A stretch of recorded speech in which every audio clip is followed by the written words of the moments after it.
يا رب بالمصطفى بلغ مقاصدنا واغفر لنا ما مضى يا واسع الكرم.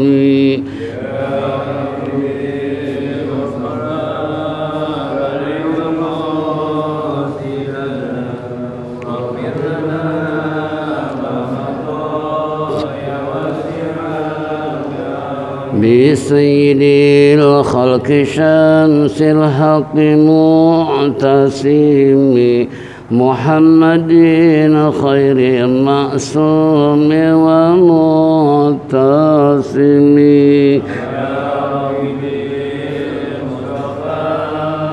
بلغ مقاصدنا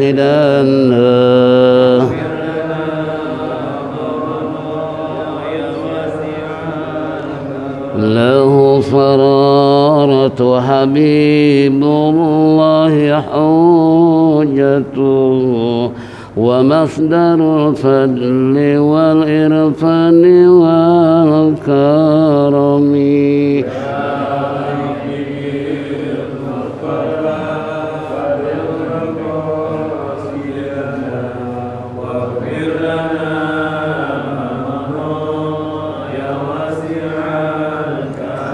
أسل الوجود وروح الكون بهجته زين الشمائل والأدب والشيم.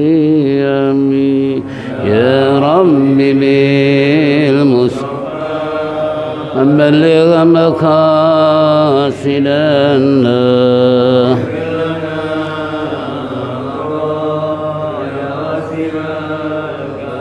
مطهر الأرض من رجس ومن درني من عبد وثن أو عبد صنم.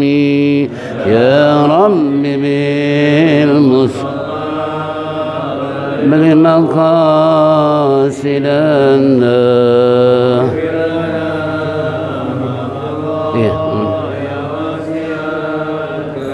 لله من منكذ الإنسان من سكر خير البريات من عرب ومن أجم.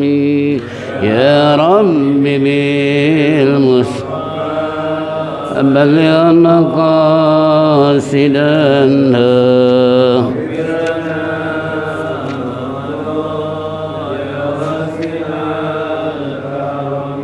اللهم صل وسلم وبارك عليه. Ma'asyiral muslimin wal muslimat rahimakumullah. Minggu yang lalu kita telah menyimak apa yang terkandung dalam kitab Risalah Mukhtar Hadis. Insyaallah kembali kita akan lanjutkan kajian dalam Al-Jawahirul Kalamiyah fi Idahil Aqidatil Islamiyah. Alhamdulillah Rabbil Alamin. Wassalatu wassalamu ala asyrafil mursalin Sayyidina wa syafi'ina wa maulana Muhammadin wa ala alihi wa sahbihi ajma'in. أما بعد فإن أصدق الكتاب الله خير الحديث حديث سيدنا محمد صلى الله عليه وسلم وشر الأمور محدثاتها وكل محدثة بدعة وكل بدعة ضلالة وكل ضلالة في النار. وقال المصنف رحمه الله تعالى wa adaman naf'a bihi wa bi ulumihi fid daraini amin. Wa qala ma'asyiral muslimin wal muslimat rahimakumullah. Bapak-bapak ibu-ibu hadirin jamaah Masjid Jami Sya'ban yang saya hormati, kembali di pagi hari menjelang siang kita duduk bersimpuh bersama-sama di tempat yang mulia dalam rangka menindaklanjuti talim rutin yang tentunya harapan kita mudah-mudahan apa yang kita lakukan semua ini mendapat ridha Allah Subhanahu wa taala, taufik dan hidayah, rahmat dan inayah selalu menyertai kehidupan kita sehingga kelak mati husnul khatimah. Amin ya rabbal alamin. Baiklah hadirin jamaah rahimakumullah, kita akan lanjutkan al-mabahus rabi fil imani bir rasuli alaihi wassalatu wassalam. Itu ya? Oh 5. Oh 3.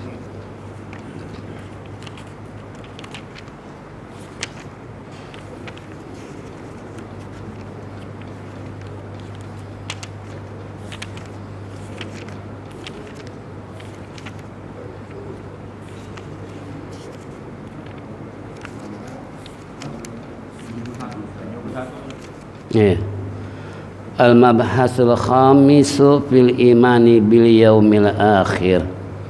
Ini pembahasan yang kelima tentang masalah iman kepada hari akhir. Sin mal yaumul akhir wa ma maknal imanu bihi. Jim amal yaumul akhir fa huwa yaumun azim. Ala huwa tus'ibu fihi al-atfalu takumun nasu fihi min kuburihim wa yusharuna ila sa'idi wahidin lil hisab summa ya'ulu amruhum ila na'imil awil azabi wa amal imanu bihi wa huwa tasdikum bi annahu la budda ayatiya wa an yazhara fihi jami'u ma warada fil Qur'an wal hadis fi sya'nihi. Sebuah pertanyaan dari musannif, apakah hari akhir itu dan apa arti iman dengan hari akhir itu? Jim amal yaumul akhir fahuwa yaumul azimu al ahwali tusibu pihi al atfal takumun nasu pihi min kuburihim. Hari akhir adalah hari yang sangat besar di mana al ahwal bencana di dalam hari akhir tersebut anak-anak akan yaitu beruban. Kemudian saat itu manusia akan bangkit dari kuburan masing-masing, lalu dikumpulkan di satu tempat yang namanya alam mahsyar. Untuk apa? Untuk dimintai pertanggungan jawab, yakni hisab. Kemudian di sana pula mereka akan mendapatkan posisi yang berbeda. Ada yang mendapatkan kenikmatan, ada yang mendapatkan siksaan. Ini tergantung kepada amal waktu hidup di alam dunia. Kemudian iman pada hari akhir adalah membenarkannya, yaitu dan suatu saat yang harus terjadi. Begitu juga apa yang telah diterangkan dalam Al-Quran dan hadis tentang hari tersebut. Jadi kesimpulan apa yang kita dengar bersama sekilas mengenal tentang hari akhir, hari kiamat. Kapan terjadi? Wallahu a'lam bishawab. Tapi pasti akan terjadi. Tidak menutup kemungkinan kapan dan dimanapun. Hal ini sudah ada banyak informasi dalam Al-Quran maupun hadis bagi kita Nabi kita Muhammad sallallahu alaihi wasallam tentang terjadinya hari kiamat. Yang perlu kita perhatikan adalah bagaimana supaya di hari tersebut yang al-ahwal tusibu pihil atfal, suasana huru-hara yang sangat besar, suasana yang sangat orang panik karena runtuhnya apa yang ada di langit jatuh ke permukaan bumi, sementara yang di bumi berantakan, bahkan dalam bumi pun memuntahkan segala isinya. Kira-kira kayak apa? Kalau di atas langit Allah robohkan semua 7 lapis langit berikut planetnya dan makhluk-makhluk yang ada di atas langit serta bintang, bulan maupun matahari. Nah, sementara wa akhrajatil ardu asqalaha, yang ada di perut bumi Allah keluarkan semua. Nasib manusia gimana pada saat itu? Nih satu yang sangat mengagumkan lagi, bukan mengagumkan, di mana anak-anak kecil itu mereka timbul uban-uban masing-masing di atas kepala. Padahal yang namanya anak kecil kira-kira udah beruban belum? Kalau orang dulu mengatakan orang uban berarti udah kakek-kakek. Kalau orang dulu. Kalau sekarang masih muda pun sudah banyak uban. Apa ini termasuk kategori ciri-ciri kiamat? Wallahu a'lam bishawab. Karena kalau orang sekarang beruban mungkin salah pakai minyak rambut. Itu kan, atau berpikir terlalu dalam dan lain sebagainya. Ini kalau seandainya udah terjadi ahwal tadi tusibu fihil atfal, tumbuhnya uban di kalangan anak-anak kecil, itu kan suatu hal yang aneh. Ya, yang saat ini tidak pernah itu uban tumbuh di kalangan anak kecil, tapi nanti di hari kiamat akan terjadi seperti itu. Nah, taqumun nasu fihi min kuburihim, juga manusia-manusia yang di dalam kubur oleh Allah dibangkitkan, dihidupkan kembali. Mereka merasakan bagaimana huru-hara hari kiamat, sehingga mereka bertanya-tanya, ada apa ini? Ada apa ini? Yang satu dengan yang lari meninggalkan, tidak peduli itu ayah, itu ibu, itu anak, seakan-akan masing-masing ingin menyelamatkan diri mereka. Nah, jangankan hari kiamat, ketika terjadi kebakaran dengan tetangga kita, kira-kira kayak apa paniknya?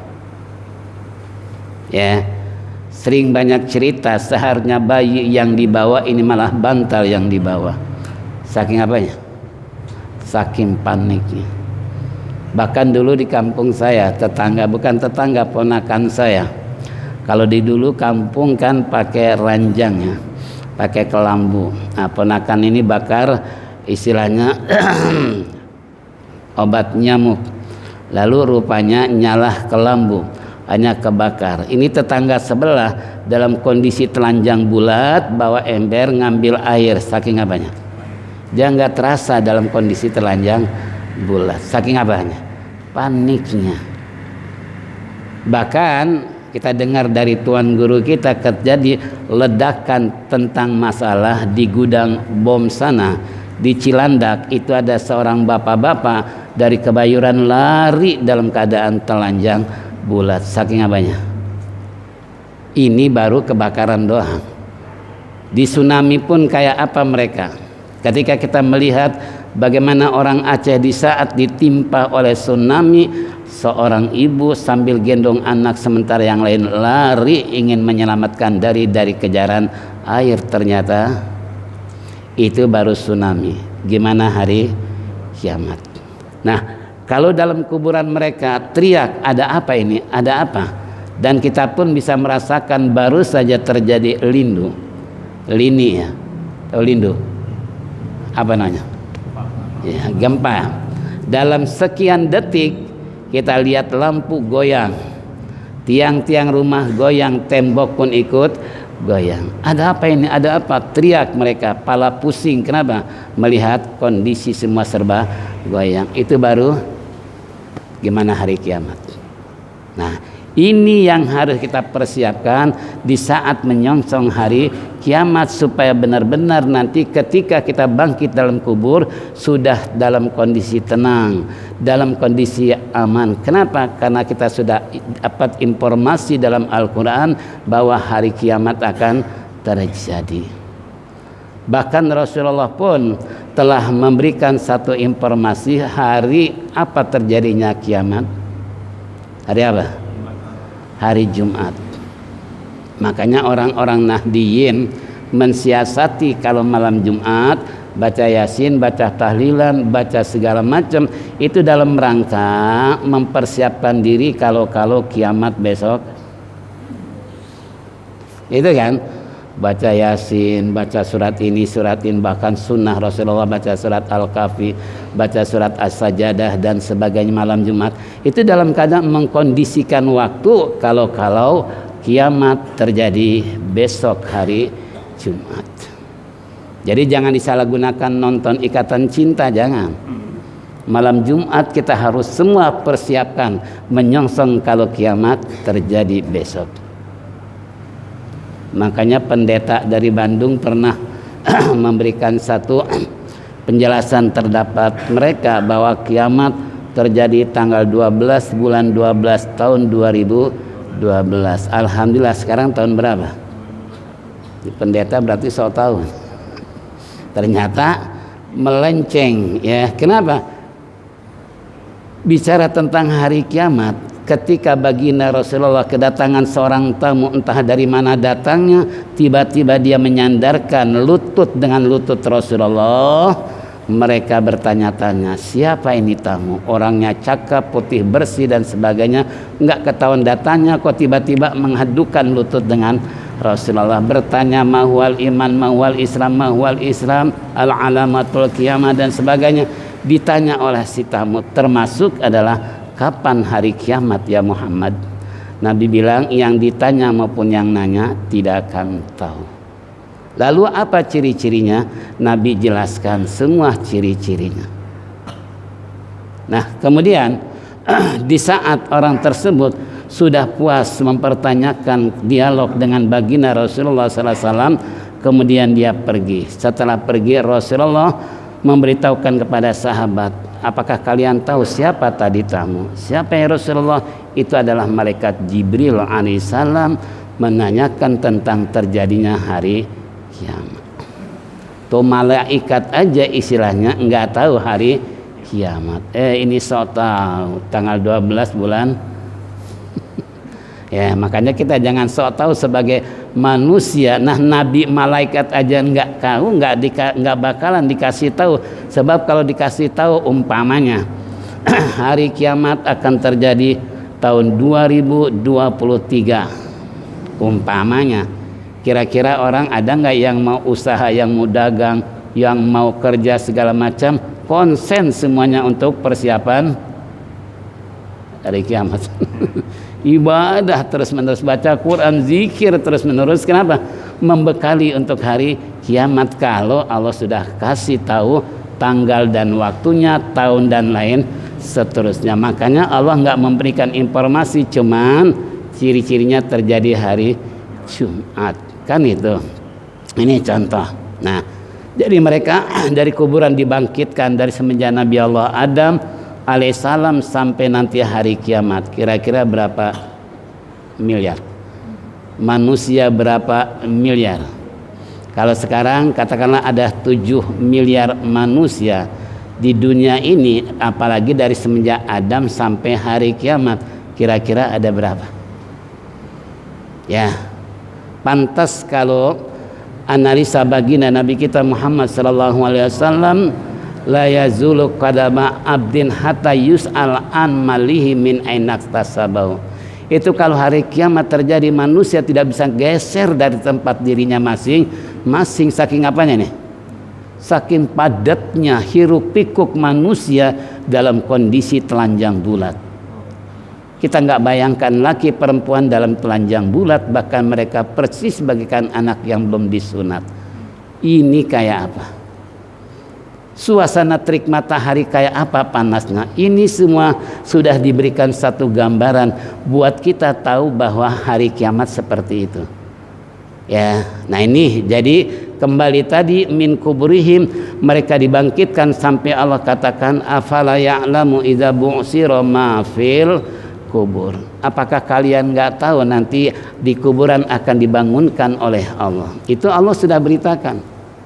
Makanya kita jangan merasa aman dalam kehidupan. Mati cuma sekali ini. Memang mati sekali, tapi setelah mati sampai Allah bilang kan di sana kaifa takfuruna billahi amwatan summa yumitukum summa yuhyikum summa ilaihi turja'un. Saudara-saudara, kenapa kalian ingkar kepada aku, kata Allah?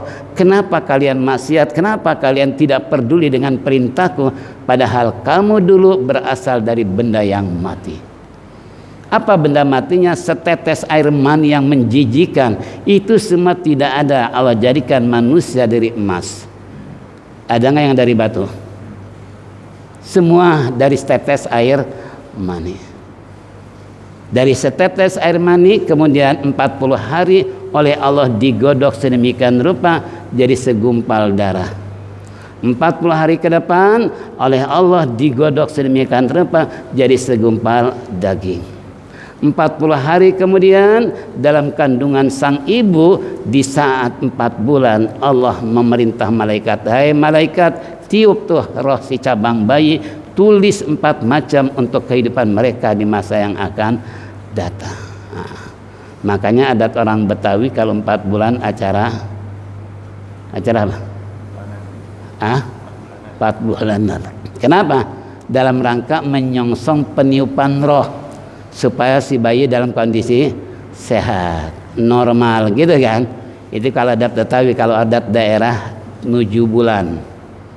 Acara 7 bulanan. Karena kalau 7 bulan kan masa transisi, mau lahir-lahir mau tidak-tidak, itu 7 bulan. Untuk menghadapi 7 bulan, siapa tahu besok lahir, mereka mengadakan acara syukuran yang disebut 7 bulan. Bahkan kalau di daerah 7 kori disiapkan, kori internasional 7 orang untuk baca surat ini dan lain seterusnya. Memanggil ulama-ulama untuk mendoakan supaya bayi yang cret besok lahir, didoakan sama ulama-ulama. Itu di daerah, ya, di daerah Banten masih begitu.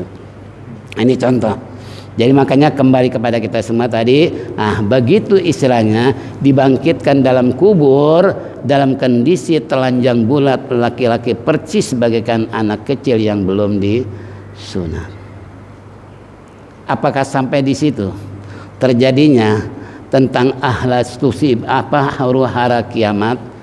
Kata musannif, wa yusyaruna ila sa'idin wahidin, di mana Allah kumpulkan mereka dalam satu lapangan yang luas terbentang, yang tidak ada lagi alam seperti alam dunia. Nah, kalau alam dunia seluas-luasnya lapangan pasti ada batas. Tapi kalau di sana yang namanya yasuruna ila sa'idin wahid, Allah kumpulkan mereka dalam satu lapangan tanpa ada batas dan tanpa ada penghalang. Jadi seakan-akan rata. Tapi kita nggak bisa membayangkan kain itu alam yang baru yang Allah siapkan untuk mengumpulkan seluruh manusia dari Nabi Adam sampai hari kiamat. Nah, kira-kira kalau dikumpulkan di lapangan bola Bung Karno Hatta cukup nggak? Mungkin orang Jakarta aja nggak cukup, ya, apalagi se-Jawa Barat, apalagi se-Indonesia. Umpamanya kumpul di Monas yang waktu acara PPI mencapai 7 juta manusia kumpul di Monas pada saat itu, itu baru 7 juta manusia. Kayak apa padatnya? Nah, kalau ini seluruh dunia oleh Allah dihimpun di padang mahsyar. Makanya Allah sudah beritakan dalam Al-Quran, jangan sampai kita berani untuk bertolak dengan perintah Allah. Sebab Allah firmankan, wa man a'rada an dzikri fa inna lahu ma'isyatan dongka wa nahsyuruhu yaumal qiyamati a'ma. Qala rabbil lima a'ma faqad kuntu basira qala kadzalika atatka panasitaha yauma tunsa. Kata Allah nih dalam ayat ini, barang siapa yang berpaling dengan peringatan Allah. Ini peringatan kan sudah banyak nih, termasuk corona yang hampir 3 tahun. Masya Allah. Ya, termasuk musibah alam di mana-mana terjadi, tsunami, gempa maupun gunung meletus ataupun tanah longsor dan sebagainya. Itu peringatan melalui alam. Apa iya mungkin Tuhan sudah mulai bosan melihat tingkah kita yang selalu bangga dengan dosa, atau alam mulai enggan bersahabat dengan kita. Mari kita bertanya sama rumput yang bergoyang. Kata siapa? Kalau lagu pasti ingat pengarangnya siapa. Itu kan? Coba. Nah ini makna filosofis. Kalau seandainya kita mau memberikan makna, apakah mungkin Tuhan sudah mulai bosan nih? Karena melihat tingkah manusia yang selalu bangga dengan dosa, mereka korupsi, bangga beli ini beli itu dan sebagainya. Bahkan yang hebat lagi, korupsi jemaah umroh, dipakai beli tas harganya, pakai bangun rumah harganya, pakai beli toko harganya. Subhanallah, nggak taunya uang jamaah ada nggak? Ada nggak? Itu kan, hati-hati ya. Makanya mualim kakak pesan, jangan deh kalau bisa jangan menjadi travel ya untuk bawa jamaah haji maupun umrah. Kenapa? Ya tadi namanya orang kalau udah lihat uang banyak kira-kira maunya apa? Khilaf, pasti jawabannya khilaf. Khilaf karena kebutuhan keluarga. Ya Allah Rabbi, itu di pengadilan paling bilangnya khilaf doang, gacuannya itu tuh khilaf. Yang korupsi ditanya, kenapa anda korupsi? Khilaf. Kenapa anda menyiram muka orang? Khilaf. Semua andalannya apa? Khilaf. Ya Allah Rabbi. Nih, itu kata Allah, waman a'rada, Allah sudah ingatkan melalui alam yang terjadi, di mana bencana di mana-mana terjadi. Bukan berarti Tuhan bosan. Kira-kira kalau Allah bosan dari dulu ini dunia udah diapain? Udah dilipat sama Allah. Udah dihancurkan oleh Allah. Tapi kan Allah nggak seperti itu. Seperti sifat manusia kan gitu. Allah Maha Bijaksana, Allah Maha Rahman, Allah Maha Rahim. Untuk kebijakan Allah dibiarkan walaupun mereka berpaling kepadaku, tapi nanti kata Allah dalam ayat ini, siapa yang berpaling dengan peringatanku melalui Allah maupun nasihat-nasihat ulama, nasihat-nasihat guru, nasihat-nasihat orang yang sodik, orang yang benar, orang yang jujur, tapi mereka berpaling dari peringatan tersebut. Nah, apa yang akan Allah berikan pada mereka? Waman a'rada an dzikri fa innallahu ma'isyatan dongka. Kalau orang berpaling dari peringatan Allah, baik berbentuk alam, hukum alam maupun nasihat-nasihat, dia tidak peduli. Nanti kata Allah, ini orang fa innahu ma'isyatan dongka, hidup dalam keadaan sesat. Ini Allah udah bilang. Jadi kalau orang nggak peduli dengan perintah Allah, suruh sholat dia nggak mau sholat, suruh puasa nggak mau puasa, suruh ngaji nggak mau ngaji. Ini kan orang sudah berpaling. Ulama-ulama senantiasa berkoar untuk menyampaikan, saudara-saudara, mari kita sama-sama beramal soleh, mari kita makmurkan masjid, mari kita sama-sama peringatan maulid dan lain sebagainya. Itu semua kan diingatkan, tapi kita pura-pura nggak dengar, nutup telinga, gitu kan? Banyak orang begini. Na'udzubillah. Jangankan yang jauh dari masjid, dekat dari masjid. Ada di sini? Ada nggak? Oh kagak. Ini di sana. Jangankan dekat masjid, pengurus masjidnya, pengurus masjidnya nggak datang ke masjid. Masya Allah. Ada di sini. Iya, Bang Jena tukang tidur. Itu kan, itu kan diingatkan. Nih mereka fa innallahu ma'isyatan dongka, orang seperti ini hidup dalam keadaan sesat. Wa nahsyuruhu yaumal qiyamati a'ma, nanti kami himpun mereka dalam keadaan buta. Itu Allah dibilang, wa nahsyuruhu yaumal qiyamati a'ma, kami kumpulkan mereka dalam keadaan buta. Siapa? Mereka yang berpaling dengan peringatan Allah, nggak peduli dengan nasihat, nggak perlu dengan pengajian, silahkan, itu hak prerogatif. Namun Allah sudah ingatkan dalam Al-Quran. Lalu apa kata mereka ketika dikumpulkan dalam keadaan buta? Wa nasyuru yaumal qiyamati a'ma qala rabbi a'ma. Ya Allah, kenapa kami dikumpulkan dalam keadaan buta padahal dulu kami waktu hidup dalam keadaan melek. bisa jalan, bisa memandang, serta bisa istilahnya melihat alam kauniyah yang penuh dengan panorama. Luar biasa. Ini fungsi mata. Nah, lalu mereka yang buta bertanya, ya Rabb, kenapa nasyuru yaumal qiyamati a'ma? Kenapa kami dalam keadaan dikumpulkan buta? Apa kata Allah? Hai saudara-saudara, bukankah kami telah mengutus, kami telah mendatangkan seorang rasul kepada kalian untuk menyampaikan tentang peringatan-peringatan, tapi kamu pura-pura tuli, pura-pura nggak mau. Sekarang juga sama, anggap aja Tuhan kamu juga nggak tahu kalau kamu mata buta.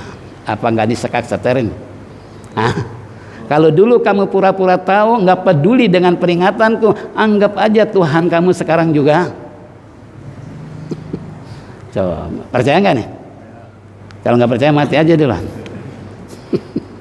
Kalau nggak percaya mati duluan. Coba, ini Al-Quran, ya. Makanya kita jangan coba-coba untuk mengingkari apa yang Allah perintahkan maupun baginda Nabi kita Muhammad SAW. Apalagi suasana sekarang bulan Rabiul Awal, kelahiran baginda Nabi kita Muhammad SAW, sudah mulai terbuka masjid maupun organisasi Islam mengadakan peringatan Maulid, termasuk di Sa'ban. Itu kan. Ini kembali pada kita semua, ya. Nah, diingatkan tuh dalam peringatan Maulid oleh sang mubalik, oleh ulama, oleh Habib dan lain sebagainya. Tapi kalau kita nggak peduli, nggak menggunakan manfaat hasil daripada ceramah, malah kita berpaling. Kembali tadi, mereka dalam keadaan hidup sesat, yang kedua dikumpulkan di hari kiamat dalam keadaan buta. Ya, makanya mereka komplain dengan Allah. Ya Rabb, kenapa kami dikumpulkan dalam keadaan buta, padahal kami waktu di Kemayoran toh biasa aja, bisa melihat, gitu kan, bisa jalan sini sini dan lain sebagainya. Tapi kenapa kok sekarang dikumpulkan buta? Nah, kalau orang kondisi biasa melek, biasa bisa melihat, lalu dibutakan, kira-kira gimana? Nggak betah banget ya. Kita aja bangun tidur penuh dengan tai mata, kira-kira kayak apa? Itu baru tai mata doang ya. Ya. Ya Allah Rabbi. Nih kembali, itu Allah sudah janji. Nah, dalam ilat wayahsyuruna tadi, wayasyaruna ala sa'idin wahid lil hisab. Untuk apa sih Allah menghimpun manusia dalam kondisi telanjang bulat bagaikan anak kecil yang belum disunat? Dalam keadaan seperti itu kata musannif lil hisab, untuk dihisab. Apa hisab? Kalau bahasa kita dihitung ya. Makanya kata Umar bin Khattab, hasibu anfusakum qabla antu hasibu. Hitung saudara-saudara sebelum kalian dihitung oleh Allah. Artinya sebelum di hari kiamat terjadi nih, hitung dulu. Bukan ngitung duit, bukan ngitung kapling, bukan ngitung tentang masalah untuk kehidupan alam dunia. Tapi yang sangat penting, hitung dirimu adalah amal soleh. La yudi'u ajral muhsinin. Allah sudah bilang, Allah tidak akan menyia-nyiakan orang yang berbuat baik ketika hidup di alam dunia. Apapun kebaikan manusia sekecil apapun, tetap Allah akan balas. Faman ya'mal mithqala dzarratin khairan yarah wa may ya'mal mithqala dzarratin. Barang siapa orang beramal kebaikan sekalipun sebesar jarum, sebesar biji jaroh, kira-kira kayak apa? Mungkin jarum terlalu besar, dipecah menjadi atom dipecah jadi molekul benda yang terkecil, sekecil itu pun tetap Allah akan balas, apalagi yang besar. Keburukan juga sama, sekecil apapun tetap Allah akan balas. Ini yang akan diperhitungkan oleh Allah. Kalau tadi secara global Nabi kita bersabda, la tazulu qadama abdin hatta an soal amalihi min aina tasabahu wa mimma anfaqahu an jismihi fima atnahu wa an quwati fima abnahu. Kalau Nabi sudah memberikan satu gambaran manusia tidak akan bisa tergeser dari tempat berdiri masing-masing, sehingga Allah tanya. Apa yang ditanya oleh Allah? Pertama, harta Anda dari mana, kemudian dipakai untuk apa? Nih, ini orang kaya kalau dengar hadis ini kira-kira kan? Ya, itu harta dari mana, dipakai untuk apa? Yang kedua, tentang anjismihi fima afnau. Kamu mempunyai fisik, kamu memiliki tubuh yang begitu kuat, yang begitu cakep dan sebagainya. Ini dipakai untuk apa nih? Itu ditanya oleh Allah nanti. Wa an kuatihi fima abnahu, juga tenaga Allah berikan kekuatan dari hari ke hari pakai jalan, dari hari ke hari pakai bekerja. Itu jangan merasa aman dari pertanyaan Allah, justru Allah akan tanya kekuatan yang kamu miliki dulu dihabiskan untuk apa. Nah, kalau dihabiskan untuk ngaji, untuk ibadah kepada Allah, alhamdulillah. Tapi kalau dihabiskan waktu hanya untuk main gaple, main catur, nonton sinetron, main kerombol, kira-kira kan? Ada di sini? Ada nggak? Ya Allah, asik banget orang kalau dia main begitu tuh. Ya, jangankan yang jauh dari masjid, di samping masjid saking asiknya orang pada sholat dia masih main kerombol. Ada di sini? Agak-agak. Ini orang sana. Ya Allah, tuh udah diingatkan ya.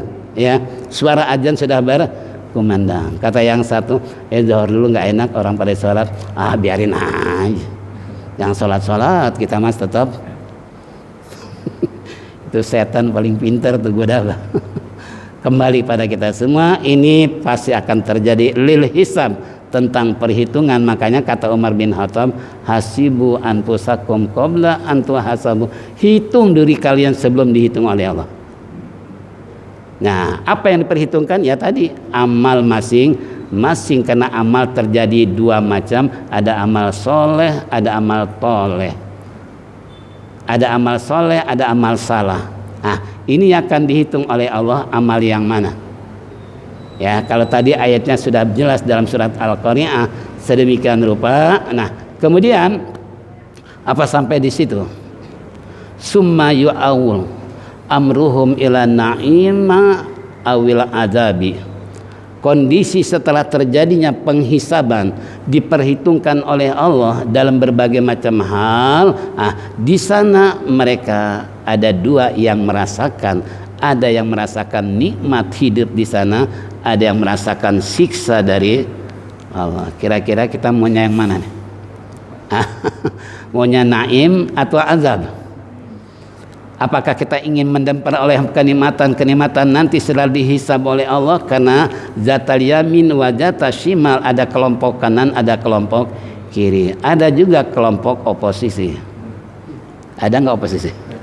Bukan politik aja oposisi. Karena ada yang masuk surga, ada yang masuk neraka, ada yang masuk Jabal A'raf. Ini Jabal A'raf ini oposisi nih. Ke surga enggak, ke neraka. Kalau mu'alim bilangnya preman akhirat. Ya Allah, ternyata di akhirat ada preman. Itu oposisi. Jadi ada yang masuk surga, ada yang masuk neraka, ada yang masuk Jabal A'raf. Ini Jabal A'raf tempat penampungan yang amalnya draw. Apa draw? Tukang bulu tangkis pasti tahu draw. Seri yang kebaikan dengan, nah ini kebaikan dengan keburukan kan sama. Kalau masuk surga ada keburukan, masuk neraka ada kebaikan. Mau nggak mau ditaruh di mana? Di Jabal A'raf. Ya, itu amal seri. Belum gue orang gila, tapi orang gilanya bukan gila karena diputus cinta, bukan gara-gara gila bangkrut usaha, bukan. Tapi memang gila semenjak kecil. Nah mungkin ini gila kan macam-macam. Ada gila keturunan, ada gila buatan, ada gila-gilaan. Yang banyak kemana? Gila-gila. Ya pernah.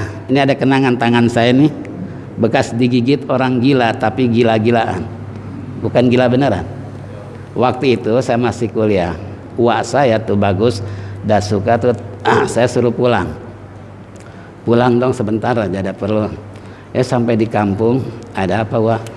Ini ada pasien, kebetulan dia suka memberikan ramuan-ramuan terhadap pasien. Dia ini gila, katanya pengen dibawa ke Grogol. Karena orang desa nggak tahu Grogol gitu kan. Mau nggak mau saya suruh nganter. Tapi sebelumnya saya tanya, kenapa Pak kok bisa terjadi begini? Bapaknya cerita, ini anak kan satu-satunya perempuan. Dia pengen punya motor. Tetangga sebelah dibeliin motor baru, ketabrak mati. Bapak nggak mau anak bapak seperti itu, karena satu-satunya anaknya nggak. Itu kan. Nah, akhirnya gila.